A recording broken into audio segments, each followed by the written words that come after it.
Please, sir, I want some more. 1066 is an important date for the Jews of England.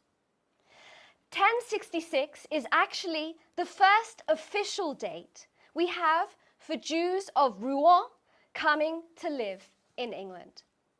It is the beginning of the best documented national Jewish community in medieval Christendom.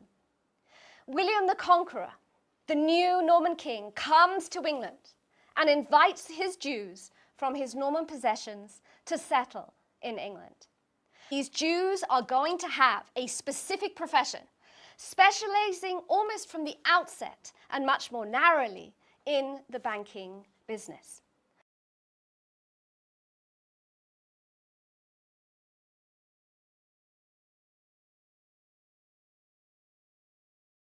First of all, let's go back to Roman times. Was there a Jewish presence in Roman Britain? Doesn't matter. It would be strange if there wasn't, but we don't have any evidence that there was. Certainly there didn't seem to have been any Jews in Anglo-Saxon England, because when the Normans conquered it, they had to import their own. See, up to this point, the Anglo-Saxon kings had accepted taxes in kind, that is, in the form of agricultural produce or labor. The Normans, whose royalty and nobility weren't tied to the land in the same way that the Anglo-Saxons had been, just wanted cash.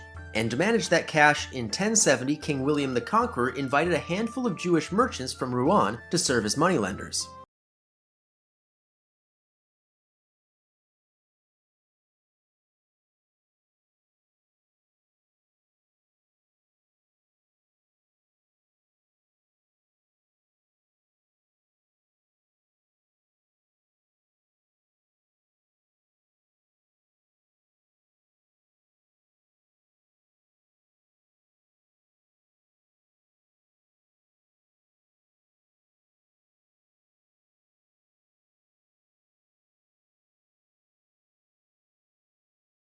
One thing I didn't mention about the Rhineland massacres on my episode on the First Crusade is that one of the reasons Jewish communities were targeted so aggressively was because nobody kept secure copies of receipts, so Gentile debtors could erase all records of their debts by killing their creditors and burning their houses down. While England's Jews had peacefully weathered that particular storm, King Stephen personally brought the practice to England when he burned down the house of a Jew who refused to pay the king's expenses. Stephen didn't personally see his actions as a threat to the Jewish community overall, but many of his subjects did, and while Stephen actually tried to stop further violence, the damage was done. In 1144, a 12-year-old boy named William of Norwich was found dead, and the community at large responded by attempting to charge the entire Jewish population of the city of committing a human sacrifice in ecclesiastical court. What made King Edward III declare that every Jew in England must leave forever? In 1290, King Edward I issued the Edict of Expulsion, ordering every Jew in England to leave the country. It was the first complete expulsion of Jews by an English monarch. They had lived in England since the days of William the Conqueror, serving as moneylenders because Christians were forbidden from charging interest. Edward I banned Jewish moneylending.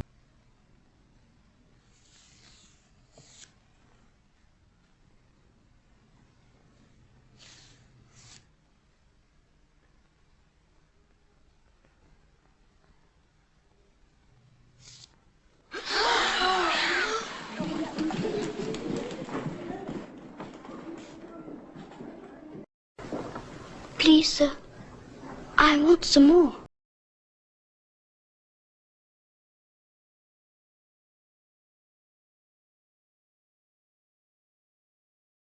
According to the author Abby Laruden, the Crown Ale House in Parker's Lane near Drury Lane is where Oliver Cromwell met as a mason. Together with the two other lodges, the Apple Tree and Rummer and Grapes, on the 24th of June 1717, these four lodges formed the Grand Lodge of London, which became the first Grand Orient Jewish lodge in the British Commonwealth. Anyway, prior to the Jews being legally entitled to stay in England, the Marano-Jewish merchants helped finance and support Oliver Cromwell's new army, made up of local dissidents, German mercenaries and Jewish money. This allowed for Oliver Cromwell to fight the English Civil War against Charles I and brought about the English Revolution, which culminated in Charles I, the Scottish king, being executed for treason. This is what happened. On the 16th of June 1647, Oliver Cromwell wrote a letter to another Merino Jew living in Mulheim, Germany, called Ebenezer Pratt. The letter was found in 1813 by Napoleon Bonaparte in a synagogue in Mulheim, which is how it became public. It says, "In return for financial support, will advocate admission of the Jews. This is impossible while Charles is still alive." It was Ebenezer Pratt who drafted the charges for Oliver Cromwell to bring against Charles I for treason, when really Oliver Cromwell was the traitor all along. In December of 1648, the Rump Parliament of England was formed, when the majority of the parliamentarians, who were Scottish Presbyterians, were purged, and so democracy was usurped. The only remaining members were called the Levellers, who were the Freemasons who would have Charles I tried and executed. Hence the name was given the Rump Parliament, meaning, or the arse end of Parliament. In return for assistance, Oliver promised the Jews that he would help them rebuild the Temple of Solomon. The Muslims, they have a very big problem with the plans that the Jews and the Christians have. They have very big problems with them rebuilding the temple, because rebuilding the temple means that they are going to lose control over this area.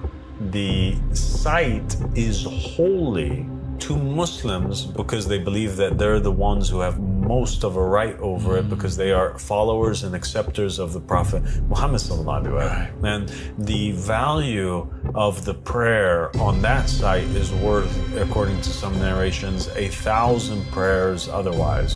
When Napoleon lost at Waterloo, the whole of Europe was busy counting bodies, but there was one man counting profits. His name was Nathan Rothschild. You see, the Rothschilds didn't wait for newspapers or messengers. They had their own private network of couriers, carrier pigeons, and secret codes, faster than any government. So while London was still in the dark, Nathan already knew Napoleon had been defeated. And that's when he made his move. He walked into the London Stock Exchange and started selling off British bonds, pretending they had lost. Panic hit, prices tanked. Everyone followed his lead. But just when the market bottomed out, he quietly bought everything back. The next day, when the official news of British victory arrived, the markets exploded. And just like that, Rothschild pulled off the slickest financial move in history, earning tens of millions by today's standards. The line between public finance and private profit disappeared. In France, James de Rothschild became so powerful that he was nicknamed the King of the Jews by his critics, and simply the King by those in power. The Rothschilds helped finance France's war with Russia, then turned around and helped underwrite Russian debt afterward. Conflict became opportunity. Every war was a transaction. Every peace was a ledger. And with their wealth, they funded both sides of conflicts, profiting from more than just the Napoleonic Wars. The American Civil War, World War I and II, and some even suggest they profited from the Franco-Prussian War, as well as the Gulf and Iraq wars. The thing is, they made profits regardless of the outcome. The Rothschilds understood something that few others did. Control of money means control of everything. While monarchs and politicians came and went, the Rothschilds remained. They made fortunes during wars, and when peace was restored, they shaped the financial systems that underpinned economic recovery. How much of Gaza has Israel destroyed? The Israel Defense Forces have now started their latest offensive on Gaza City. For Palestinians there and across the Strip, the land is now almost entirely uninhabitable. Almost all of Gaza is either controlled by the Israeli military or subject to its evacuation warnings. Most of the remaining population now lives within this small area. Much of Gaza has been flattened. Satellite imagery reveals the scale of the destruction. A UN agency identified damage to more than 190,000 buildings. That's 70% of Gaza's pre-war structures. This destruction has left vast amounts of rubble across Gaza, an estimated 53.5 million tons. The World Bank reckons all this translates to roughly 300,000 homes damaged or destroyed, 62% of Gaza's total. In modern Jewish history, and it begins with 3 words. Dear Lord Rothschild. Dear Lord Rothschild, I have much pleasure in conveying to you, on behalf of His Majesty's government, the following declaration of sympathy with Jewish Zionist aspirations, which has been submitted to and approved by the Cabinet. Why was it that this letter was sent by the Foreign Secretary to your great-uncle Walter? It's an interesting question because it was primarily a movement from Eastern Europe, but they didn't clarify who was in charge of that movement. And in addition, it was after all in Great Britain. So they felt that the Rothschild family should be the one to whom it was addressed. And Walter was Lord Rothschild, and he was a Zionist. With favour the establishment of Palestine as a national home for the Jewish people, and will use their best endeavours to facilitate the achievement of this object, it being clearly understood that nothing shall be done which may prejudice the civil and religious rights of existing non-Jewish communities in Palestine, or the rights and political status enjoyed by Jews in any other country. It is the Balfour Declaration. During the Passover, Jesus went to the temple in Jerusalem and found it filled with merchants and money changers. The sacred space, meant for worship and prayer, had become a marketplace. Furious, Jesus made a whip of cords and drove out the merchants, overturned their tables, and scattered the coins. He shouted, "Get these out of here! Stop turning my Father's house into a market." The religious leaders demanded a sign of his authority, and Jesus replied, "Destroy this temple, and I will raise it again in 3 days."